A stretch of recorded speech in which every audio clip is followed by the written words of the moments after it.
ලෝකයේ ඇතැම් අය උපත ලබන්නේම දැස් අන්ධවයි. වෛද්‍ය විද්‍යාව මෙයට විවිධ හේතු ඉදිරිපත් කළත් බුදුදහමේ මෙයට එහා ගිය ගැඹුරු කර්ම විපාකයක් ගැන සඳහන් වෙනවා. අද අපි ගවේෂණය කරන්නේ දැස් අන්ධ වීමට බලපාන අතීතයේ කරන ලද බිහිසුණු අකුසල කර්මයන් සහ ඒ පිළිබඳව ඇති චක්කුපාල රහතන් වහන්සේගේ කතා පුවත ගැනයි. රහත් උනත් කර්මයෙන් බේරෙන්න බැරි බව චක්කුපාල හිමියන්ගේ කතාවෙන් පැහැදිලි වෙනවා.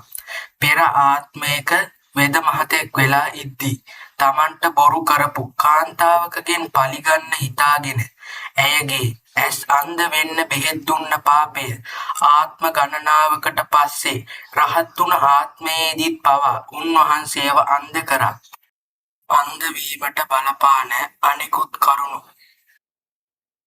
චක්කුපාල හිමියන්ගේ කතාවට අමතරව තවත් කරුණු කිහිපයක් නිසා මේ අකුසලය විපාක දෙන්න පුළුවන්.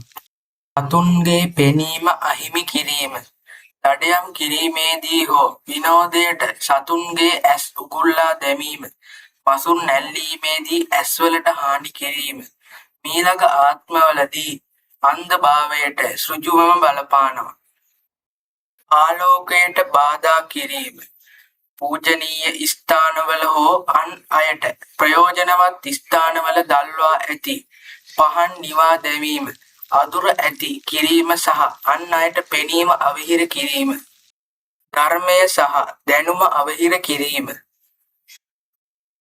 මිත්‍යා දෘෂ්ටිය, සත්‍ය පෙනිපෙනී එය පිළිගන්න අකමැති වීම හෝ වැරදි මත පතුරවමින් මිනිස්සුන්ගේ ප්‍රඥා ඇස අන්ධ කිරීම, මව්පියන් හෝ උතුම් සිල්වතුන් දෙස දේශ සහගත බැල්මෙන් බැලීම අක්ෂි රෝගවලට හේතු වෙන බව දහමේ සඳහන්. මේ අකුසලයන්ගෙන් බේරෙන්න නම් අප කළ යුත්තේ කුමක්ද? බුදු දහම පෙන්වා දෙන්නේ ආලෝක පූජා පැවැත්වීම, අක්ෂි රෝගීන්ට උපස්ථාන කිරීම සහ අන්ධ පුද්ගලයන්ට මඟ පෙන්වීම වැනි පින්කම් තුලින් පෙනීමේ ශක්තිය වැඩි කරගත හැකි බවයි.